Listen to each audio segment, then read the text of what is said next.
નમસ્કાર મિત્રો, આપણી યુટ્યુબ ચેનલ શુભચિંતન જેટમાં આપ સૌનું હાર્દિક સ્વાગત કરું છું. મિત્રો, આજનું શુભચિંતન છે કર્મની કિતાબ.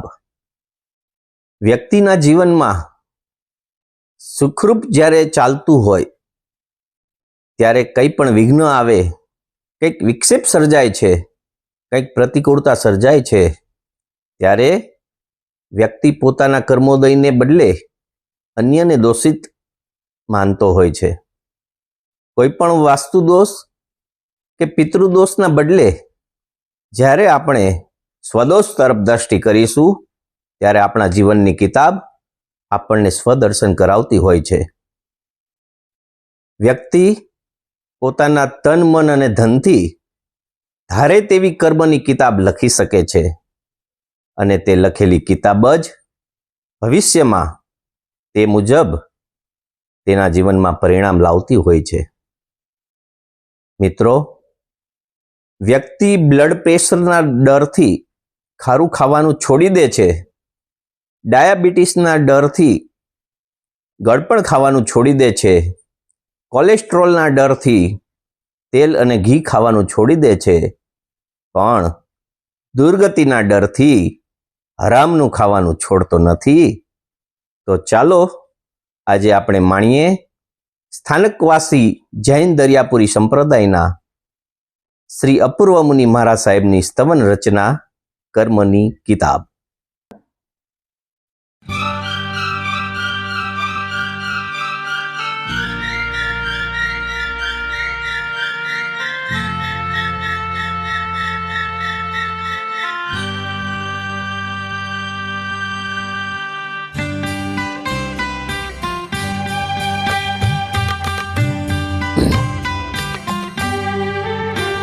કર્મ તણી કિતાબ તારી લખી લેજે સુખકાર.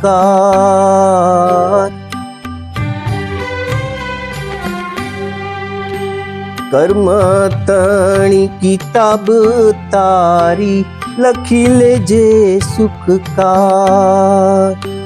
જાતે લખવી ચાહે તે લખવી નહીં કોઈ રોકનાર. કર્મ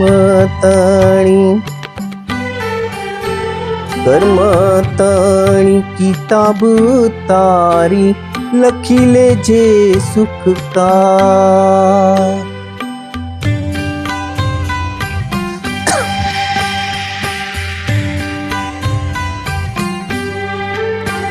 વિધિના લેખ લખનારો,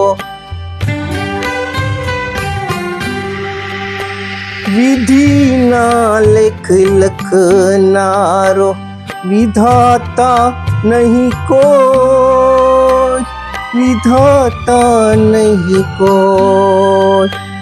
તું જ તારો છે વિધાતા, સમજે તો સુખ હોય, સમજે તો સુખ હોય. દુઃખ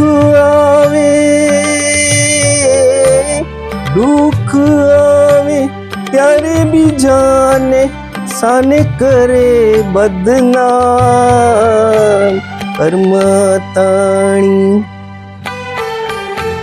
કર્મ તણી કિતાબ તારી લખી લેજે સુખકાર.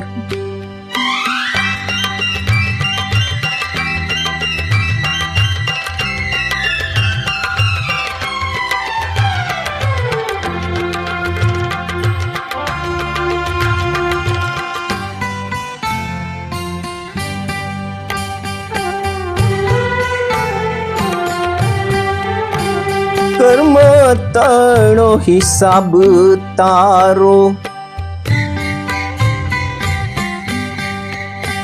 કર્મ તણો હિસાબ તારો રાખનાર ન કોઈ, રાખનાર ન કોઈ. સમય થાતા ઉદય થાતો રોકી શકે ના કોઈ, રોકી શકે ના કોઈ. તીર્થંકરને પણ કર્મો મૂકે ના, મારો તારો શું હિસાબ. કર્મ તાણી કિતાબ તારી, લખી લેજે સુખ કા. તે લખવી ચાહે તે લખવી, નહીં કોઈ રોકનાર. કર્મ તાણી કિતાબ તારી, લખી લેજે સુખ કા, લખી લેજે સુખ કા. તો મિત્રો, આવા આપણા જીવનમાં પણ કર્મની કિતાબના મહત્વને સમજીને જાતે જ સ્વ અને પરને લાભદાયી એવા કર્મોના સિદ્ધાંતને સમજીને આપણે જીવન જીવવા પ્રયત્નશીલ બનીશું તો આપણું જીવન પણ શુભમય અને મંગલમય બની જશે. આભાર.